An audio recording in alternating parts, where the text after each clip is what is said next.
Selama puluhan tahun, hubungan antara Kanada dan Amerika Serikat dianggap sebagai salah satu persahabatan bilateral terdekat di dunia.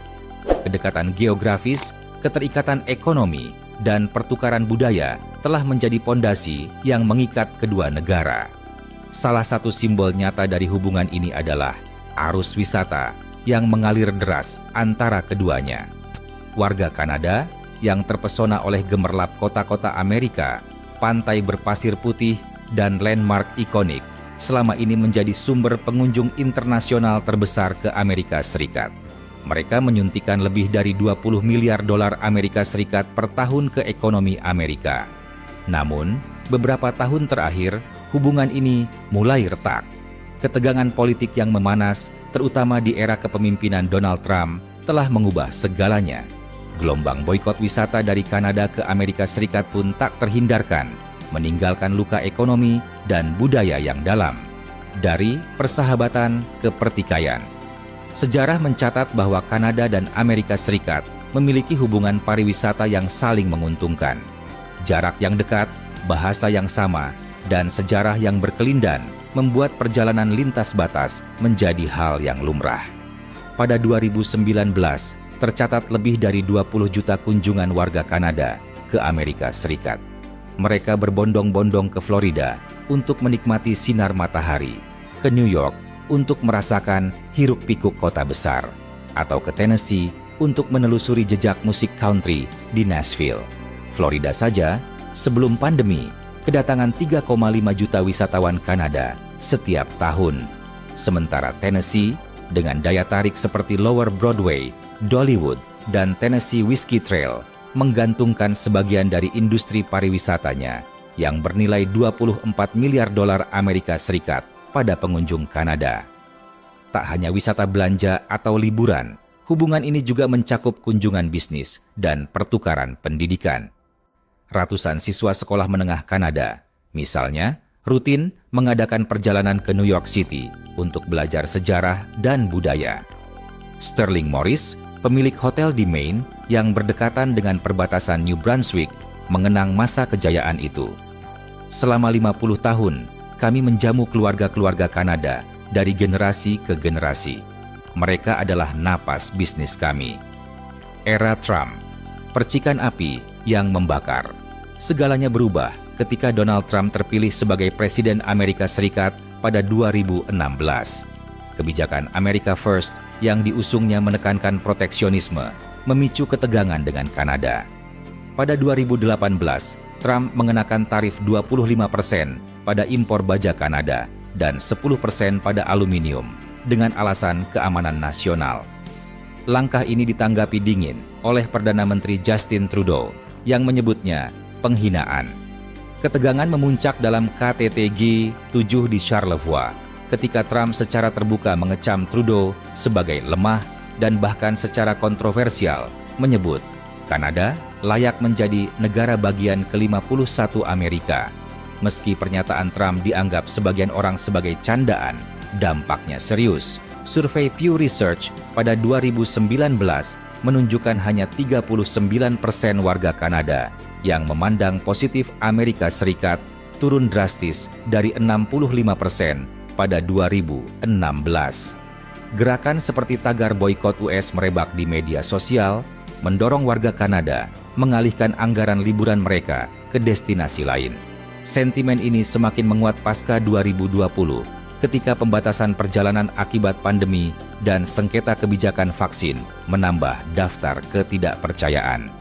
Boikot mengkristal, angka dan dampak yang nyata.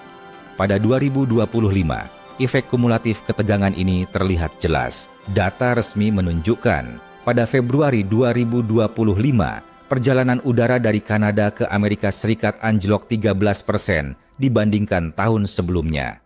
Sementara itu, arus darat yang biasanya dipadati wisatawan harian atau snowbird, pensiunan yang menghabiskan musim dingin di AS, merosot 23%. Secara keseluruhan, kunjungan warga Kanada ke Amerika Serikat diprediksi turun 20% sepanjang 2025, setara dengan kehilangan 4 juta wisatawan. Pemicu ekonomi dan emosional. Penurunan ini dipicu oleh banyak faktor. 1. Ketersinggungan politik. Banyak warga Kanada merasa kebijakan Amerika Serikat, terutama di era Trump, merendahkan kedaulatan mereka. Survei Nanos Research 2024 mengungkap 62% warga Kanada merasa tidak dihormati oleh pemimpin Amerika Serikat. 2. Tekanan finansial. Melemahnya dolar Kanada yang hanya bernilai 0,72 dolar Amerika Serikat pada 2025 membuat liburan ke Amerika Serikat 30% lebih mahal dibandingkan 10 tahun sebelumnya. 3. Destinasi alternatif. Negara seperti Meksiko, Karibia, dan Eropa mengambil peluang dari retaknya hubungan Amerika Serikat, Kanada. Visit Meksiko mencatat kenaikan 40% wisatawan Kanada pada 2025, sementara Portugal dan Yunani menawarkan diskon visa khusus untuk menarik minat mereka. Tennessee dan Florida, epicentrum kerugian. Dampak boikot ini tidak merata. Di Tennessee, yang menggantungkan diri pada wisata musik dan warisan budaya, penurunan terasa sangat nyata. Klub-klub musik di Nashville, yang dulu dipadati pengunjung Kanada, mengalami penurunan pengunjung sebesar 18% di awal 2025. Dollywood, taman tema di Pegunungan Smoky, melaporkan penurunan 15% wisatawan internasional. Kanada adalah pasar utama kami. Ini bukan sekadar penurunan, ini bencana, ujar juru bicara taman tersebut. Di Florida, situasinya lebih parah. Snowbird, Kanada, yang biasanya membanjiri Fort Lauderdale dan Orlando, beralih ke Costa Rica atau Arizona. Maskapai Air Canada memangkas 30% kursi penerbangan ke Florida, sementara WestJet menghentikan rute Toronto-Fort Myers sama sekali. Visit Florida memperkirakan kerugian mencapai lebih dari 500 juta dolar Amerika Serikat hanya di kuartal pertama 2025. Bisnis diambang kehancuran. Dampak boikot ini juga menghancurkan bisnis-bisnis kecil. Kisah Sterling Morris adalah contohnya.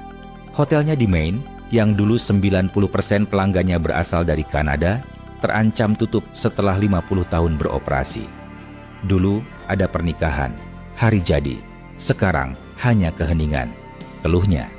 Matt Levy, operator tur di New York, mengalami nasib serupa.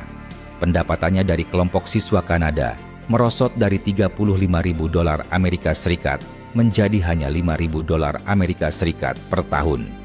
Saya tak menyalahkan mereka. Jika saya merasa tidak diinginkan, saya juga akan menjauh, ujarnya. Efek domino terasa di seluruh negeri. Maskapai penerbangan Delta dan United mengurangi penerbangan rute Toronto Las Vegas dan Montreal Los Angeles sebesar 25%. Retail, toko-toko di kota perbatasan Michigan dan Washington melaporkan penjualan turun 40%. Lapangan kerja. Asosiasi Perjalanan Amerika Serikat memperingatkan 28.000 pekerjaan pariwisata terancam, angka yang mengingatkan pada resesi 2008. Upaya diplomasi dan harapan yang tertatih. Upaya memperbaiki hubungan berjalan lambat. Meski pemerintahan Biden mencabut tarif era Trump pada 2022, ingatan akan komentar negara bagian ke-51 masih membekas di benak warga Kanada. Kunjungan diplomatik seperti pertemuan Trudeau dan Biden di Gedung Putih 2023 menekankan kerjasama tetapi gagal mengubah sentimen publik. Pelaku industri pun mencari solusi. 1. Kampanye promosi bersama. Destination Canada dan Brand USA mengusulkan promosi gabungan meski pembiayaan masih jadi masalah. 2. Inovasi perbatasan. Penggunaan kontrol paspor otomatis dan perluasan pra-pemeriksaan imigrasi bertujuan mempermudah perjalanan. 3. Diversifikasi pasar. Destinasi Amerika Serikat kini membidik wisatawan Eropa dan Asia untuk menutupi penurunan dari Kanada. Namun, tantangan tetap ada. Laporan Brookings Institution 2025 memperingatkan bahwa penurunan pariwisata yang berkepanjangan bisa menghapus 6 miliar dolar Amerika Serikat per tahun dari ekonomi AS, dengan negara bagian perbatasan sebagai yang paling rentan. Refleksi, apa yang terkikis lebih dari sekadar angka. Kisah penurunan wisata Kanada Amerika Serikat bukan sekadar soal ekonomi. Ini adalah cerita tentang bagaimana retorika politik bisa merusak ikatan budaya yang dibangun puluhan tahun. Kunjungan lintas batas yang dulu melambangkan persahabatan, kini menjadi pengingat betapa rapuhnya kepercayaan. Ketika Kanada mengalihkan dolar wisatanya ke tempat lain dan bisnis-bisnis Amerika Serikat berjuang bertahan, jalan menuju pemulihan membutuhkan lebih dari sekadar kebijakan. Diperlukan pengakuan bahwa hubungan bertetangga, seberapapun dekatnya, hanya bisa bertahan jika kedua pihak saling menghargai. Masa depan jutaan lapangan kerja, bisnis kecil, dan persahabatan yang dulu diagungkan, kini tergantung pada langkah selanjutnya.